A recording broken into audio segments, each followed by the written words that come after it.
ignore the CV almost entirely, just get them in for a day. And I think you'll learn more from that one day than you will do from doing 5 hours of interviewing with 10 different people.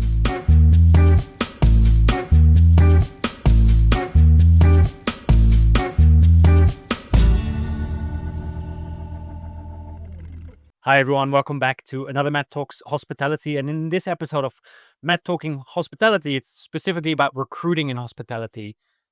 Our industry has really seen challenging times post COVID where we've seen talent leaving, going for other industries, and they haven't returned when we reopened our hotels. And we're now 5 years after, and we're struggling with an economy. We're struggling with obviously political climate where it's very right-leaning, and unfortunately, that doesn't help the labor market in hospitality, where we're really looking for a diverse background of talent. And I thought, let's lean into that conversation. We as a tech company, we're in the lucky side of business where we're actually seeing a huge demand of people that want to work at a tech company. Last year or in the past 12 months, we've had about 50,000 applications for a couple hundred jobs. So we're not having the challenge of getting people interested. We're having quite the opposite challenge. We have to go through a lot of applicants to get to the very few. But by looking at so many profiles, we're definitely consuming and learning a lot of lessons that we can share with hoteliers out there that are struggling, and being able to keep a hotel open and making sure that we can check customers in. Sometimes you have to take shortcuts. And I just wanted to see if we can help facilitate some of that conversation. So I thought, who at Mews is helping go through these 50,000 profiles and get to like these beautiful like lumps of gold that we can bring into the company that we can learn from. And Matthew Parker decided to join me from our talent acquisition team. Do you want to maybe give a short intro? What is it that you do, and kind of how did you get into that? Yeah, sure. So I run all of our business recruiting here at Mews. So that facilitates the best part of 300 to 350 hires a year. I've got a team of 7 people now that's distributed all over the world. And so we hire everything. It's basically if you're a software developer, that's not my gig. That's not my kind of colleagues who look after that, but everything else sits in my world.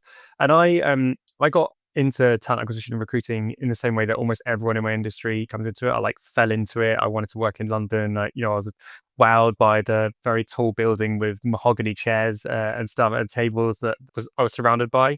But actually fell in love with the kind of impact you could have on a business through facilitating incredible hires, right? Like every hire, like everything you do in a business is built off the back of the incredible people that you hire. You don't have any code, you don't have any software, you don't have any people to sell it if you don't have incredible people doing those things. And I think that has always kind of made me really excited. If you can build a flywheel of success that enables you to continually hire and great talent and then improve on that talent all the time that you're bringing into the business, you can be you are the fundamental driving force of that company's success, whether the CEO likes it or not. But that is, how I see our kind of the impact that we can have on our business. And if you look specifically at hotels, what do you think is the thing that makes it more difficult for hotels to hire talents than it is for us as a tech company? Let's start with turnover and like the kind of transient nature of the hospitality like workforce ecosystem and the hotel ecosystem. Our average turnover at Views, will range somewhere between 10 and 20%. In the hospitality industry as a whole, it's ranging closer to like 70 to 80%. And if that means that you are spending tens of thousands, if not hundreds of thousands of dollars a year in replacing staff that you've already put in the kind of legwork to hire, I think that is extremely, extremely challenging. So, if we hire 100 roles a year, we only have to hire 20 more of those to be able to backfill our staff. They have to hire 70 more of those. It's almost a whole other new business that you're having to turn over. And that is very, very challenging to kind of keep the wheels on the bus whilst that much change is happening to your business.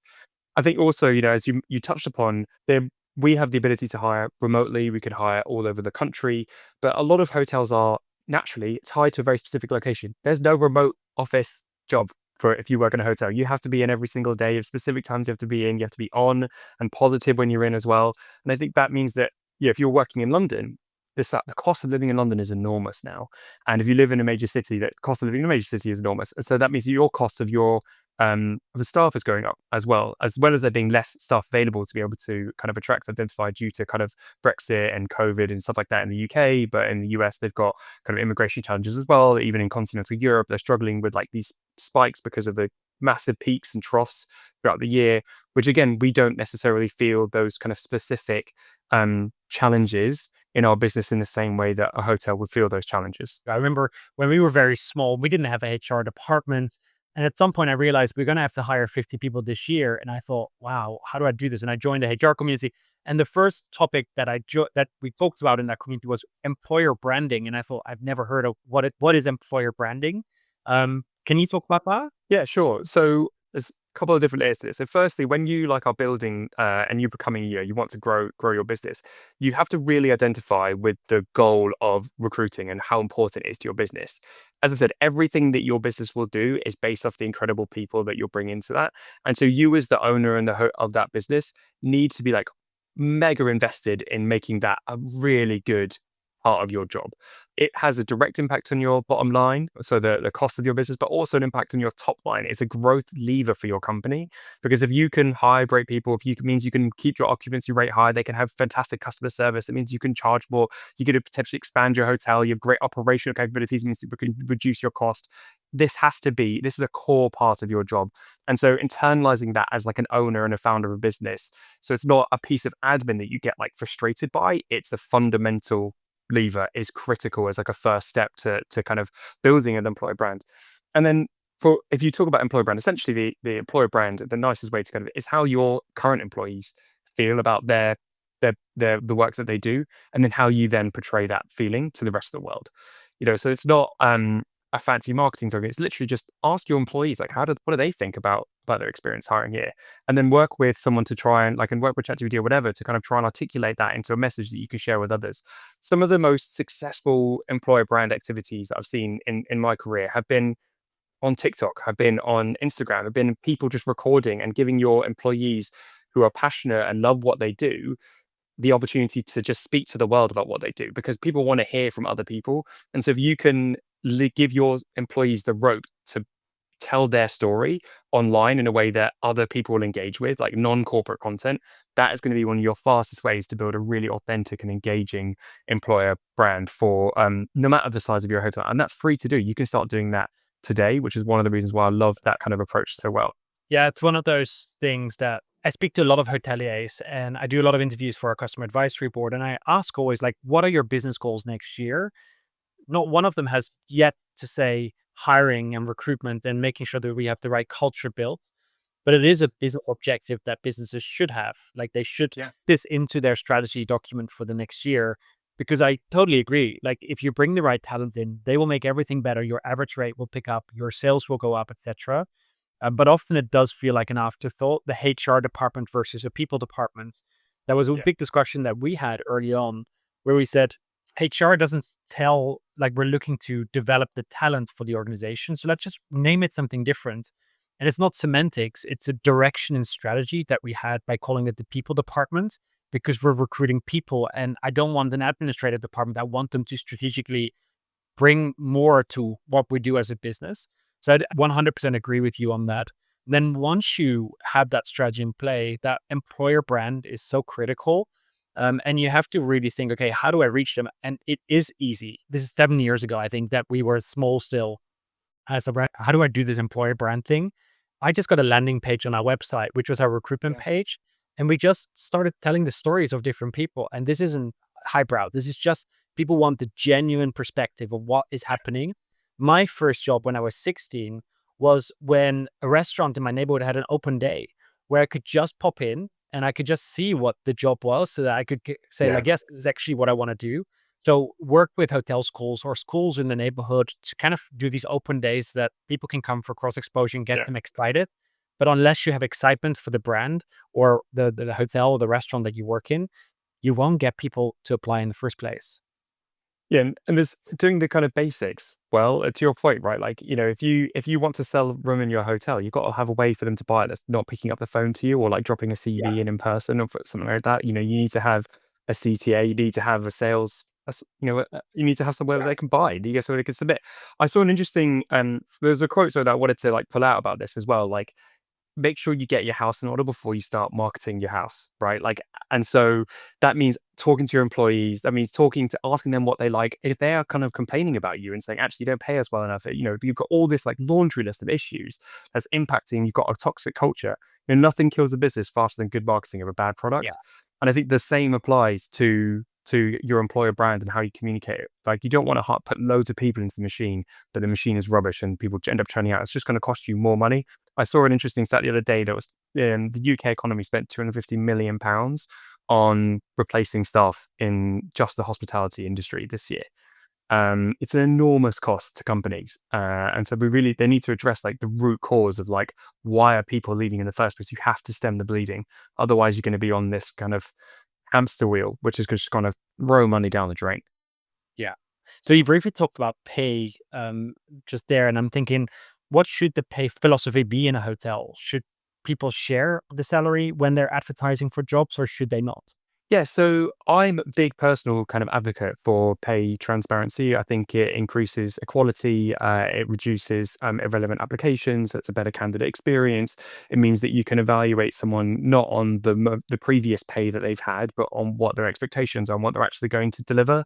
And there are a number of different kind of directives coming in from the EU, which I think Mews are going to be a part of it, of course, and will be impacted by. But we want to be on the front foot in this, and it's something that I'm really passionate about.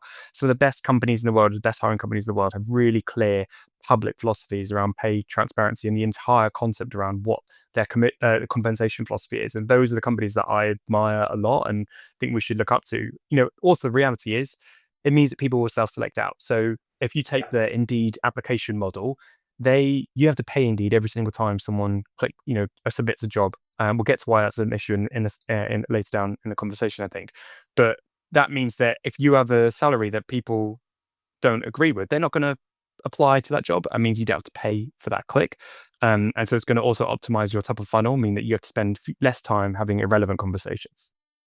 So you have to pay basically at market level or above if you're going to use pay as a way to attract people. Otherwise, they will click Yeah. on your ad, wasting money. They're not going to come into the funnel.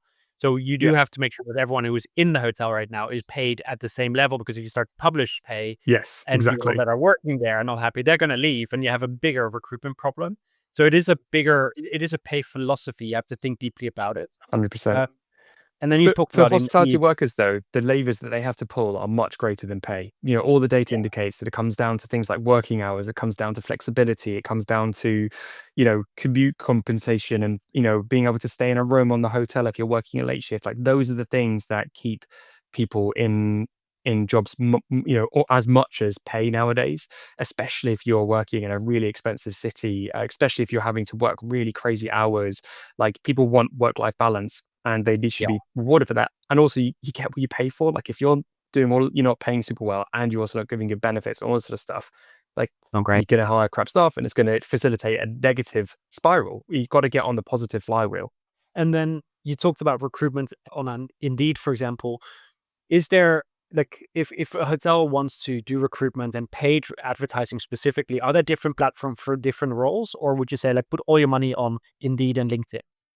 I really have like a mixed feelings about both of those platforms. I obviously rely on LinkedIn, as we are a professional business that predominantly hires kind of white collar workers, and so LinkedIn is the biggest network in the world for this. It's probably less relevant for depending on the role that you do in hospitality. But the reality is that Indeed is not necessarily relevant for the AI world right now, right? Like, if you put, we've had a 50% increase in job applications, of which a huge proportion of them are enabled by a single click application via from an AI tool that is now kind of relatively available for everyone. And that means that if you think back, like, if every one of those clicks and applications costs $1, and that's going up 50% because you get irrelevant applications applying being facilitated by AI, you are spending a lot of money on things that are not producing value for you. And that's why I think looking at social media as an opportunity to engage with the talent directly, and potentially using that advertising dollar into social media marketing, paid social media marketing campaigns, could potentially be a better return on your investment. If you look at that Indeed spend that you're currently doing at the moment, or your LinkedIn spend, and there are like also hospitality specific job boards as well, I think, have a think about whether or not that is the right spend for you, and whether or not, if you do a test around pushing a couple of really good videos with a clear CTA at the end on TikTok, whether or not that's going to get a better return for you. Because I think you'd be surprised, because you can get direct access to that market. Indeed, might change their model, but at the moment, I'd give it a go. Yeah, I agree. And I think when you're looking at, entry level roles like coming into reception or in housekeeping, they are probably not on LinkedIn. They are more No, likely to be on Instagram or on TikTok. And that's great when you want to push advertisements for a specific geolocation.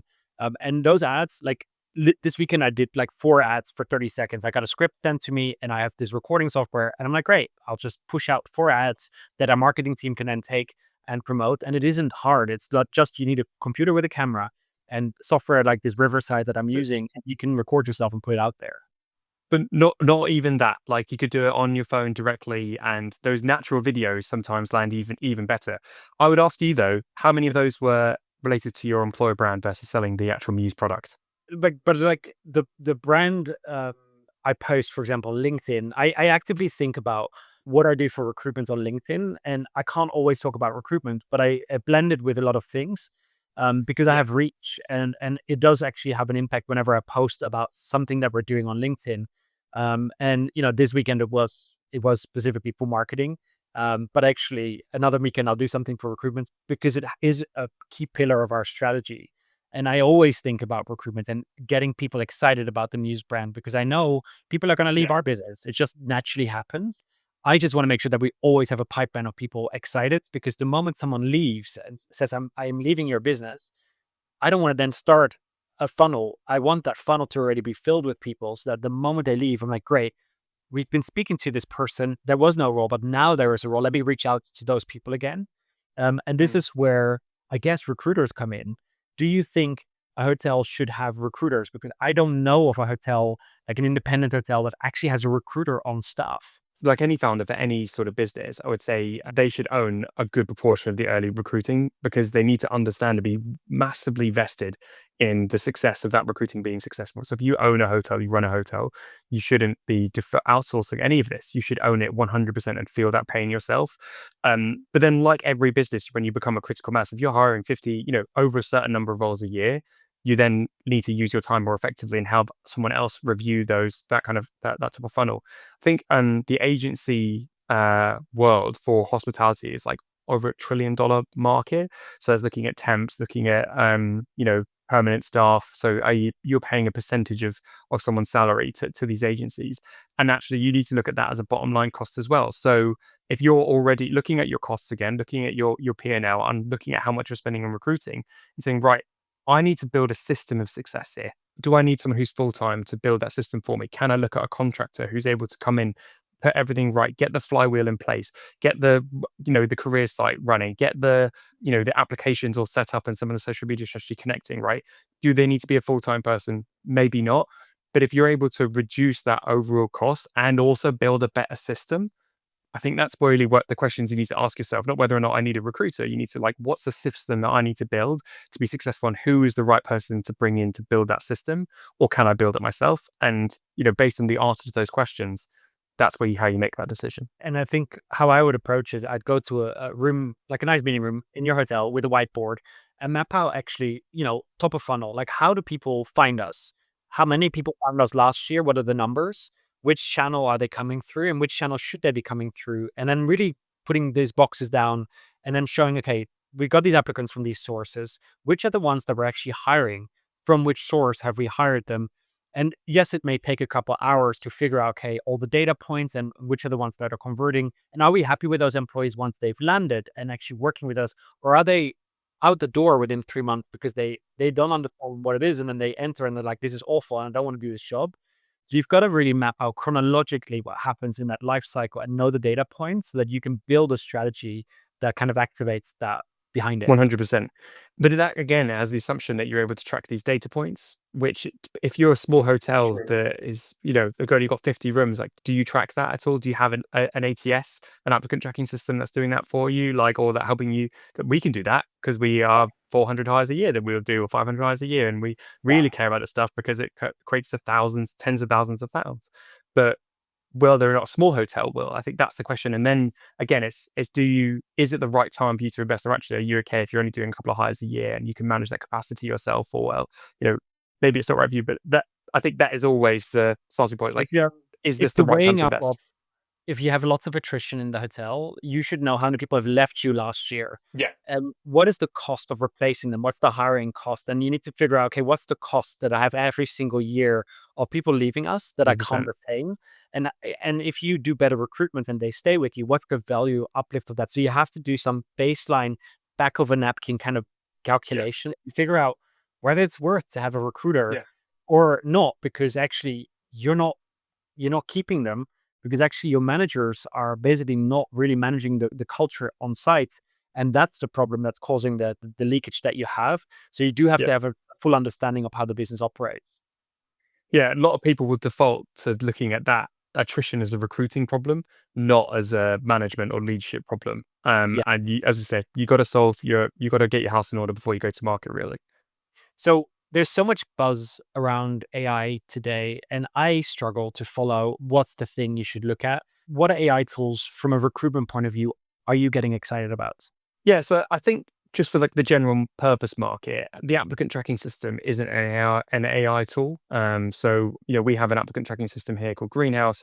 It's not making any decisions for us. It's not stack ranking any profiles for us. It's not kind of clearing CVs or doing anything like that. So I think just to kind of set a benchmark of like Base what kind of. a bit, yeah, exactly. This is like actually the ATSs that you hear about in the general media are really not doing the things that people think they are. It's these like niche sub kind of products that a very small percentage of the market are using, that are kind of having these sort of more innovative impacts. So for example, we're testing an AI recruiter at the moment. So this is literally an AI that will jump on the phone with you just like you would do with any other of our recruiters, and they'll be able to tell you about the role, but they'll also ask you kind of proper interview questions and get an understanding of who you are. And I'm really interested in this kind of future because CVs are like very clearly one of the worst predictors of success. In any sort of job, they are essentially useless, and especially as with the growth of LinkedIn, they are becoming even more and more useless. And so, how can we use AI as an opportunity to like actually enrich and better understand the person who is coming to us saying that they want to kind of work in our business and that they could have an impact on our business? That's more than just like some pieces of paper. And I think that's where we're looking to build a full and rich understanding of who you are, what makes you tick, what are some of the experiences, the impacts that you've had in your career, and why is that going to be valuable beyond just like I hit this number when I did this thing, or like Yeah. I've worked as like 5 years as a customer success manager. I actually don't really care that you've worked 5 years as a customer success manager. What did you do? Like, and I think that's really the impact that AI can help pull through. That for almost all roles in the world, I think will have like like a really positive impact on the candidates that end up being kind of chosen, selected, and hopefully kind of level the playing field as well for people who've got Ivy League or university backgrounds and great SATs. Like anyone could get a job as a sales development representative at Mews, right? If they've got the right approach. But in the CV world, they might have been getting screened out when actually they had all the skills and capability, which we can now evaluate them for because they're having this conversation with AI. Like I posted about this particular software recently, and there was quite polarizing responses to it. That everyone now get invited to an AI interview, and for me, I'm like, yeah, 100% of people that apply get a way to enrich their kind of resume with their skills. So I think it's a good thing. But there was a lot of people who were like, that's a really awful first touch point with a company when it's this alienating AI that I have to speak to, and maybe I'm wasting my time talking to this AI. How do you feel about that kind of balance? Yeah, I think it's a fair piece of feedback. Like, 20% of we only have out of like 100 applications, 20 of them will do the AI interview. So it's clearly like a kind of an evolving interest in whether or not like and what that first touch point should be and whether or not AI is the right first touch point. I think it depends on like sort of the role, and I also think it depends on the where you are in your career as well. The reality is that over the next kind of decade, we'll have our first generation of AI first, like workers coming in to be employed, right? And finding their first jobs in a way that we never have done before. They'll be completely AI native and they won't want to speak to a human. They'll be like, why am I sending a CV? Like, let me have a conversation with your AI, tell them what I'm good at, and then like they'll be able to make a decision about whether or not I'm good enough. And they'll intuitively trust that experience. And I think at the moment, especially with recruiting, there's this real distrust around whether or not an AI is like quote unquote making the decision. They never are at Muse as well. I just want to stress that. And that's like the law as well. And so I think I understand that feedback. We put a lot of effort into giving you a lot of information about Muse and the business and what it's like to work here. I've recorded multiple videos that you received, like to like tell you about the experience of why we do it, so that you can kind of hear directly from me versus it being like an email. But also in AI, loads of questions. I put a lot of time into building the context for that AI, and you can learn so much more about the job probably from the AI than you would do in a 5 minutes of being able to ask us questions because you can spend as long as you like talking to it. That's one of the wild things. We've seen that people spend almost an hour hour. Some people have voluntarily spent an hour speaking to AIs because they feel also more comfortable in telling them about themselves and asking them questions and having a chat with them than they might do with a time pressed human. Nice. I love it. So once you get to the human and we start to really talk in an interview, and often what we first do is say, "Tell me about your resume and tell me about all of the work you've done." Whereas you can probably read that in the resume, and we're shifting much more towards skills based discovery or case studies. What are some of the questions you'd ask to uncover whether someone is a perfect fit for a role? So firstly, I don't think there's such thing as a perfect fit because I think it's a biased loaded term because I think perfect is also based on the person who's like coming into the conversation. I think Yeah. what we need to like the way we need to think about like skills evaluations is that it's almost like a series of bar charts that you're trying to uncover as like how full someone is along these series of bar charts. And if that no person exists who's a full 10 on every single bar. Like that just doesn't exist for what you're looking for. And so, are you evaluating and building enough context around that person so that you can understand what skills they're good at and what skills they're less good at? And are you able to bridge the gap for them on those skills? And I think that that's a really important frame of reference for how you think about the entire interview process and case study and kind of evaluation process. It's not about trying to find someone who's a 10 across the board. It's about trying to find someone where do they spike, where are they less strong, and how can I fill that gap if I need to, or is that gap too insurmountable because it's a technical skill, for example, that we just can't even consider them for the role in the first place. But I also And love case studies. so what does a case study do for you? Like what do you mean with a case study, first of all? And Yeah. and what does it do for the process? So for me, like case studies are work samples, right? Are like how realistic can we see this person at doing the job that they would actually be doing without like taking the piss, if I'm allowed to say that, right? Like without abusing their time, but also without getting them to do like their actual job and giving us like free work, which I think is also really inappropriate. But we need to understand, can they actually do the job that we've asked them for? And the only way to really do that is not by asking them a bunch of questions, it's by getting them to do the job. And so crafting a really good case study that is truly representative of the work they're doing, that gives them that doesn't like rely on their Mews knowledge, for example, to be able to do that work. So we can see them like it's highly collaborative. If, for example, in a state of a whiteboarding session or whatever, this is a real skill, and not everyone does it. Like I would encourage you like to actually attempt to do some of the case studies that you give your next in hire, just to see whether or not like it's actually a reasonable thing, like how long it takes you, like is it actually going to be super reasonable to give this person this task if they don't understand Muse. Like I think it's really valuable, and you can really see how they work. I would for like a hospitality company recommend throwing out the entire interview process, just get them on site, see Yeah. what they do, give them a desk, like see how they interact with customers for you. um Ignore like get 15 people in on a day, select them, at random, however you want to do it. Ignore the CV almost entirely. Just get them in for a day. And I think you'll learn more from that one day than you would do from doing 5 hours of interviewing with 10 different people. And I think people, the applicants themselves, would love to also understand kind of what their day would look like because they're also just applying to a role at a company that they don't really know. And if they can spend half a day in operations, just walking along the people and trying to see what the job actually is, they're less likely to accept the role, leave you because they now understand what the job is in Yeah. detail. So I would totally encourage having that kind of bridge the very traditional interview to do something different. And Mm. often what we do for senior hires, so if you're looking to hire managers, the interviews are great. You get a really good, strong perspective on them. But then at some point we said, great, there's the presentation element. And we basically give them an assignment to present, the strategy around a particular topic. And it doesn't really matter what topic is because good people will come up with a really good way to present it. But it shifts suddenly from us asking questions to them presenting something back to us. And you get a very different perspective on the person. And I just think it's really good to break the process. Like AI is like, right, are they able to get a bit uncomfortable with computers, but actually see how they respond to that situation? And then you get the real life interviews where you ask a lot of, tell me a time when you had a situation that happened to you where this thing happened. And then you get the assignments, and then through this, you get three different perspectives on a person.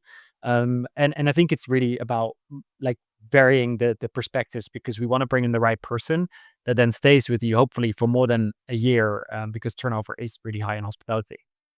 Yeah. Yeah. Do they understand what their silencers offer? I mean, even Muse, it's not right for everyone, right? And Yeah. we need people to be able to self-select in and out. And that is just as valuable part of the process as them being And the able honesty, to do the job. like I think honesty is important from us as well. So I in interviews will say, we are a very intense culture that you're about to join. We are very ambitious, and that is not for everyone. Mews is not for everyone.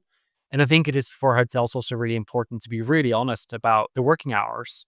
Sometimes there are night shifts that you may have to do, and just lean into saying that instead of them finding out once they join.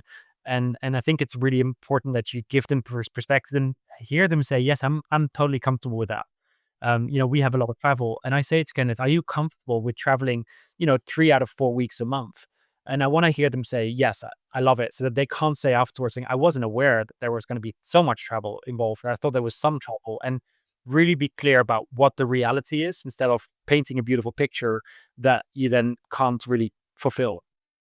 Yeah. I used to work with a CRO, and I actually think Pepper might do this here at Mews, where they would craft an interview that was an anti-sell, I was thinking a sell against meeting, like an opt-out meeting where you would like they'd tell you all the bad things and how hard it's going to be. And if you still wanted to sign up after that, then you got the offer. Yeah. But they wanted to make sure that you fully understood exactly what you get yourself into, that so that there was like no questions, that you understood how hard this was going to be. So we talked about it a lot. We went from the top of the funnel all the way down to the interview stages. If you were to give hoteliers, three pieces of advice, what would you think they should start with, like getting right? I think you've got to look at your cost of hiring. And so are you like truly have you spent time looking at how much it's costing you to hire? Is that the right way of using your cost? Can you develop a system of hiring that's slightly better than what you have at the moment? I think start with that top of funnel because it's going to be an enormous cost. And also like, have you got your house in order? Probably number two, right? Are you putting good people into the funnel who are then leaving?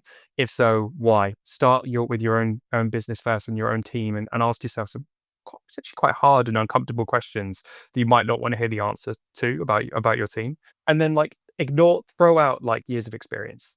You know, get someone on and get someone on site and see whether or not they can actually do the job in person. Like a lot, especially for low technical skill value roles where it's more around like attitude and kind of capability and proactivity. You can only see that by getting them to come and spend a couple hours in your time and seeing them how they interact with customer. Like 99% of the time, that's going to be your biggest leading indicator. So skip all the other stuff, just get straight to it. So thank you so much for sharing all your insights. I know that you think long and hard about recruitment, and you even had your own podcast. What's your podcast called? So I used to have a podcast called the Open to Work podcast where and you were a great guest on that, and it still helps people all around the world today kind of navigate the kind of tricky job market that we find ourselves in. But you can check that out on YouTube. Nice. Yeah, I think if you're interested in some of these topics, go and listen to experts speak about it. Because I also, when I started coming out of hotels, I didn't know how it worked. But by just leaning into the learning journey, and there's enough materials out there, you can actually learn a lot really fast. That saves you time. So, Matthew, thank you so much for joining us today. I really enjoyed these insights, and I hope it helps hoteliers solve for their hiring challenges. Thanks so much for having me.